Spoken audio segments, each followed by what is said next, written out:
আসসালামু আলাইকুম।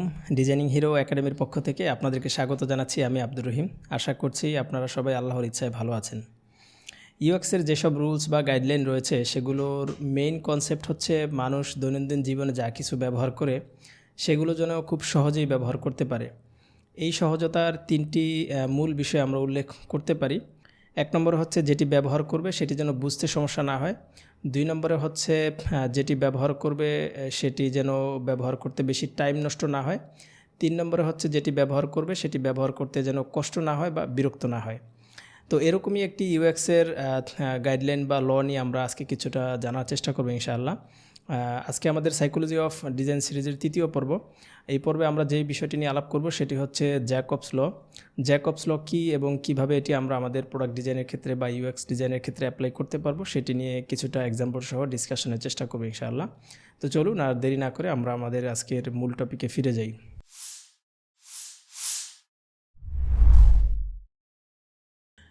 UX design বা প্রোডাক্ট ডিজাইনের ক্ষেত্রে জ্যাকবস ল খুবই গুরুত্বপূর্ণ একটি গাইডলাইন নিঃসন্দেহে। জ্যাকব ল এর থিওরিটি যিনি নিয়ে এসেছেন তিনি হচ্ছেন জ্যাকব নিলসেন। জ্যাকব নিলসেন একজন Danish web usability consultant, Nielsen Norman গ্রুপের কো-ফাউন্ডার। এন গ্রুপ এটি খুবই রিনাউন্ড এবং জনপ্রিয় একটি ইউএক্স রিসার্চ এবং কনসাল্টিং ফার্ম। নিঃসন্দেহে যারা ইউএক্স নিয়ে কাজ করেন বা প্রোডাক্ট ডিজাইন নিয়ে কাজ করেন তাদের জন্য একটি অন্যতম লার্নিং প্ল্যাটফর্ম এটি। তো জ্যাকবস ল নিয়ে ডিসকাশনের পূর্বে এর সাথে কানেক্টেড খুবই গুরুত্বপূর্ণ সাইকোলজির একটি ফান্ডামেন্টাল কনসেপ্ট সম্পর্কে আমাদেরকে আগে কিছুটা বুঝতে হবে, যেটির উপরে ডিপেন্ড করেই মূলত বলা যায় এই জ্যাকবস ল এর থিওরিটি নিয়ে আসা হয়েছে। সেটি হচ্ছে মেন্টাল মডেল। তো মেন্টাল মডেল কি আমরা একটু দেখি।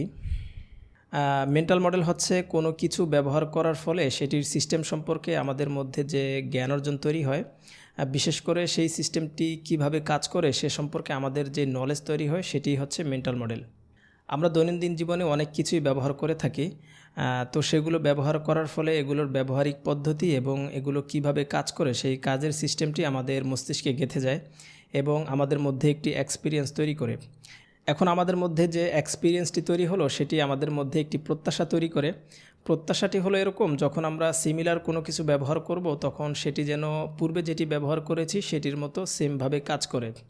এছাড়াও আমরা যখন নতুন কোনো কিছু ব্যবহার করতে যাই সেটি ব্যবহার করার জন্য আমাদের পূর্বের যে অভিজ্ঞতা রয়েছে এবং অভিজ্ঞতা থেকে আমরা যেই জ্ঞান অর্জন করেছি সেটি ব্যবহার করেই সেই নতুন জিনিসটি ব্যবহার করে থাকি। তো এটি হচ্ছে মূলত মেন্টাল মডেলের মূল কনসেপ্ট। তো আমরা কিছু এক্সাম্পল দেখি, তাহলে বিষয়টি আরও ক্লিয়ার হবে ইনশাআল্লাহ। তো এখানে আমরা শার্টের কিছু এক্সাম্পল দেখতে পাচ্ছি। বাম পাশে আমরা যে শার্টটি দেখতে পাচ্ছি, আমরা শার্টের কথা চিন্তা করলে এরকম একটি ছবি আমাদের মাথায় ভেসে উঠবে। আর ডান পাশে যেই শার্টটি দেখতে পাচ্ছি, কি একটা অবস্থা, যদিও এরকম ওভার ক্রিয়েটিভ ডিজাইন মাঝে মধ্যে লক্ষ্য করা যায়। তো যাই হোক, আমরা এটি দেখে সহজেই বুঝতে পারছি যে আমরা আসলে প্রত্যাশা করি না এরকম কিছু শার্ট হিসেবে ব্যবহার করার, যেটি ব্যবহার করতে আসলে অন্য কারো হেল্প প্রয়োজন হবে। তো এখানে আমরা আরও একটি এক্সাম্পল দেখতে পাচ্ছি। এখানে আমরা একটি গাড়ি দেখতে পাচ্ছি। তো ধরুন আপনি উবারে একটু কার রিকোয়েস্ট পাঠিয়েছেন। এখন যখন গাড়িটি আপনার সামনে আসলো, তখন আপনি যখন গাড়িতে উঠবেন তখন দেখলেন যে পেছনের দরজার হ্যান্ডেল নেই। আসলেই কি হ্যান্ডেল নেই? না, হ্যান্ডেল অবশ্যই আছে, কিন্তু হ্যান্ডেলটি এমন জায়গায় আছে যেখান থেকে আপনি হয়তো স্বাভাবিকভাবে খুঁজে পাচ্ছেন না। এই ক্ষেত্রে আপনার হয়তো কিছুটা সময় লাগবে অথবা আপনার ড্রাইভারের হেল্প নিতে হবে। তো এটি হচ্ছে মূলত মেন্টাল মডেলের মেইন কনসেপ্ট বা মেন্টাল মডেলের প্রত্যাশা থাকে যেন আমরা সিমিলার কোনো কিছু ব্যবহার করতে গেলে আমাদের যেই পাস্ট এক্সপিরিয়েন্স রয়েছে সেটি দিয়েই যেন আমরা ব্যবহার করতে পারি, কারো হেল্প বা কারো সহযোগিতা ছাড়া। এই মেন্টাল মডেল সিস্টেমটি আসলে ডিজাইনারদের জন্য খুবই ভ্যালুয়েবল একটি বিষয়, কারণ আমরা যখন ইউজারের মেন্টাল মডেল বুঝে কোনো একটি প্রোডাক্ট ডিজাইন করব তখন ইউজার আসলে তার যেই পাস্ট এক্সপিরিয়েন্স রয়েছে সেটি দিয়েই সে আমাদের প্রোডাক্টটি খুব সহজেই সেই ইউজ করতে পারবে। কোনো একটি ডিজাইনের মধ্যে বেটার ইউজার এক্সপিরিয়েন্স নিয়ে আসা তখনই সম্ভব হয় যখন ইউজারের মেন্টাল মডেল এবং ডিজাইনারের মেন্টাল মডেল সেম অ্যালাইনমেন্টের মধ্যে থাকে। তো এই ক্ষেত্রে আমরা বলতে পারি আমরা আসলে ইউজারের মেন্টাল মডেল কিভাবে বুঝবো। তো ইউজারের মেন্টাল মডেল বোঝার কিছু মেথড রয়েছে, যেমন user interviews, user personas, user journey maps, empathy map ইত্যাদি। তো এগুলো নিয়ে একটু বিস্তারিত ডিসকাশনের প্রয়োজন রয়েছে, তাই এখানে আর এগুলো নিয়ে আলাপ করছি না। এগুলোর প্রত্যেকটি নিয়ে আলাদা আলাদা ভিডিও বানানোর ইচ্ছা আছে ইনশাল্লাহ। তো এবার আমরা জ্যাকবস লতে আবার ব্যাক করি। তো জ্যাকবস ল কী সেটি আমরা একটু দেখি। ইউজাররা তাদের বেশিরভাগ সময় অন্যান্য সাইটে ব্যয় করে, এর মানে তারা প্রত্যাশা করে আপনার সাইটটিও যেন ঠিক সেমভাবে কাজ করে যেগুলো তারা ইতিমধ্যে জানে অথবা ব্যবহার করেছে। মোট কথা, সিমিলার কোনো ওয়েবসাইট, অ্যাপ্লিকেশনস অথবা যে কোনো ধরনের প্রোডাক্টের ডিজাইন এবং এক্সপিরিয়েন্স যেন সিমিলার হয়, এটি মূলত ইউজার প্রত্যাশা করে থাকে। তো ইউজার আসলে কেন এই সিমিলারিটি প্রত্যাশা করে?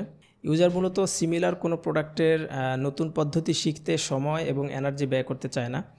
সে যে সময় ব্যয় করে এই নতুন সিস্টেমটি শিখবে, সে সময়ের মধ্যে সে যে পারপাসের জন্য এই প্রোডাক্টটি ইউজ করবে, সে তার পারপাসটি সার্ভ করতে পারবে। মোট কথা, নতুন সিস্টেম শেখার পরিবর্তে ইউজার তার কাজের মধ্যে ফোকাস করতে পারবে। ফর এক্সাম্পল, ধরুন আপনি নিয়মিত কিছু অ্যাপস ব্যবহার করেন, যেমন ফুড ডেলিভারির জন্য ফুড পান্ডা অথবা রাইড শেয়ারিংয়ের জন্য পাঠাও অথবা উবার। তো এখন যখন আপনি এগুলো ব্যবহার করতে করতে এগুলোর ইন্টারফেস এবং এক্সপিরিয়েন্সের উপর আপনি অভ্যস্ত হয়ে গিয়েছেন, এখন যদি নতুন আরও কিছু সেম অ্যাপ্লিকেশন মার্কেটে আসে, তখন আপনি সেগুলো ব্যবহার করতে গেলে আপনার প্রত্যাশা থাকবে যেন এই অ্যাপসগুলো যাতে সেমভাবে কাজ করে যেগুলো আপনি অলরেডি ইউজ করে অভ্যস্ত হয়েছেন। তো এখানে একটি বিষয় আমাদেরকে মাথায় রাখতে হবে, সেটি হচ্ছে আমরা ডিজাইন স্ট্রাকচার বা ডিজাইনের যে প্যাটার্ন রয়েছে সেটি সিমিলার রেখে এবং এক্সপিরিয়েন্স সিমিলার রেখে আমরা ডিজাইনের মধ্যে ক্রিয়েটিভিটি নিয়ে আসতে পারি। তো এটি হচ্ছে মূলত জ্যাকবস ল এর মূল কনসেপ্ট। তো আমরা এবার দেখি জ্যাকবস ল আমরা কীভাবে আমাদের ইউএক্স ডিজাইন বা প্রোডাক্ট ডিজাইনের ক্ষেত্রে অ্যাপ্লাই করতে পারবো, এরকম কিছু টিপস অ্যান্ড ট্রিক্স দেখি। Tips number 1, similarity. কোনো একটি নির্দিষ্ট প্রবলেম বা নির্দিষ্ট একটি সমস্যার সমাধান করার জন্যই মূলত যে কোনো ধরনের প্রোডাক্ট ডিজাইন বা ডেভেলপ করা হয়ে থাকে। তো এখানে সিমিলারিটি বলতে বোঝায় অন্যান্য প্রোডাক্টের মাধ্যমে বা কম্পিটিটররা কিভাবে সেই প্রবলেমটি সলভ করেছে।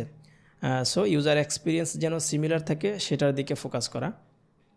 তো এখানে আমরা উবার এবং পাঠাওয়ের কিছু অ্যাপসের স্ক্রিন দেখতে পাচ্ছি। আমরা যদি একটু লক্ষ্য করি তাহলে দেখতে পাবো এখানে মোটামুটি দুইটি অ্যাপ্লিকেশনের মধ্যেই সিমিলার এক্সপিরিয়েন্স রাখা হয়েছে। তো এখানে আমরা আরও কিছু স্ক্রিন দেখি।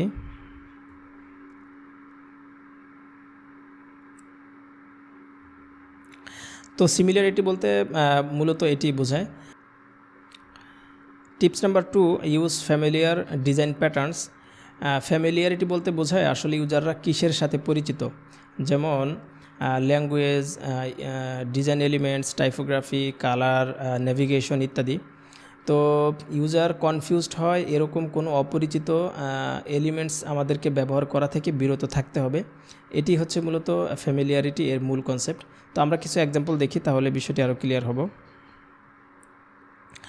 এখানে আমরা পপুলার কিছু ই কমার্সের হেডার দেখতে পাচ্ছি। তো সবগুলোতেই মোটামুটি সেম কিছু এলিমেন্টস এবং অপশন রাখা হয়েছে।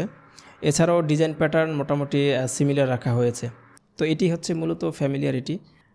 Tips number 3, keep balance when redesign and design update. কোনো একটি এক্সিস্টিং প্রোডাক্ট অথবা নতুন কোনো ভার্সন আসলে সেক্ষেত্রে আমরা কয়েকটি বিষয় মাথায় রেখে ডিজাইন করতে পারি। 1 নম্বরে হচ্ছে ইউআই স্ট্রাকচার সিমিলার রাখা। 2 নম্বরে হচ্ছে একসাথে বড় ধরনের পরিবর্তন না এনে ধীরে ধীরে পরিবর্তন করা। 3 নম্বরে হচ্ছে প্রয়োজনে আমরা ইউজার এক্সপিরিয়েন্স বৃদ্ধি করে ডিজাইন করতে পারি। তো আমরা একটি এক্সাম্পল দেখি। তো এখানে আমরা ইউটিউবের দুইটি স্ক্রিন দেখতে পাচ্ছি। একটি হচ্ছে 2018 সালের ডিজাইন এবং অপরটি হচ্ছে বর্তমান যেটি রয়েছে সেটি। তো এখানেও বলা যায় ডিজাইন প্যাটার্ন সিমিলার রেখে ডিজাইনের মধ্যে কিছু ইমপ্রুভমেন্ট নিয়ে আসা হয়েছে। তো এবার আমরা দেখি জ্যাকবস ল থেকে কী কী টেকওয়েজ পেলাম সেটি এক নজরে দেখে নিই। 1 নম্বরে হচ্ছে কোনো সুপরিচিত প্রোডাক্টের মতো সিমিলার কোনো প্রোডাক্ট ডিজাইন করার সময় এর ইউআই স্ট্রাকচার এবং ইউজার এক্সপিরিয়েন্স যেন সিমিলার থাকে সেটির দিকে ফোকাস করা। 2 নম্বরে হচ্ছে ইউজারের এক্সিস্টিং যে মেন্টাল মডেল রয়েছে সেটি বিবেচনা করে প্রোডাক্ট ডিজাইন করা, যাতে ইউজার নতুন মডেল শেখার পরিবর্তে সে তার কাজের উপরে ফোকাস করতে পারে। 3 নম্বরে হচ্ছে কোনো একটি এক্সিস্টিং প্রোডাক্ট রিডিজাইন করার ক্ষেত্রে অথবা নতুন কোনো ভার্সন আসলে আমরা কয়েকটি বিষয় মাথায় রেখে ডিজাইন করতে পারি। 1 নম্বর হচ্ছে ইউআই স্ট্রাকচার সিমিলার রাখা। 2 নম্বরে একসাথে বড় ধরনের পরিবর্তন না এনে ছোট ছোট করে বা ধীরে ধীরে পরিবর্তন নিয়ে আসা। 3 নম্বর হচ্ছে প্রয়োজনে ইউজার এক্সপিরিয়েন্স বৃদ্ধি করা। তো এটি ছিল জ্যাকবস ল নিয়ে আমার যতটুকু লার্নিং আপনাদের সাথে শেয়ার করার। এর বাইরে আপনাদের কোনো প্রশ্ন থেকে থাকলে আপনারা কমেন্ট করে জানাতে পারেন, আমি চেষ্টা করব ইনশাল্লাহ সেগুলোর অ্যান্সার করার জন্য। তো ভিডিওটি দেখার জন্য আপনাদেরকে অসংখ্য ধন্যবাদ। পরবর্তী ভিডিও দেখার আমন্ত্রণ জানিয়ে আজকের মতো এখানেই শেষ করছি। আল্লাহ হাফেজ। আসসালামু আলাইকুম রহমতুল্লাহ।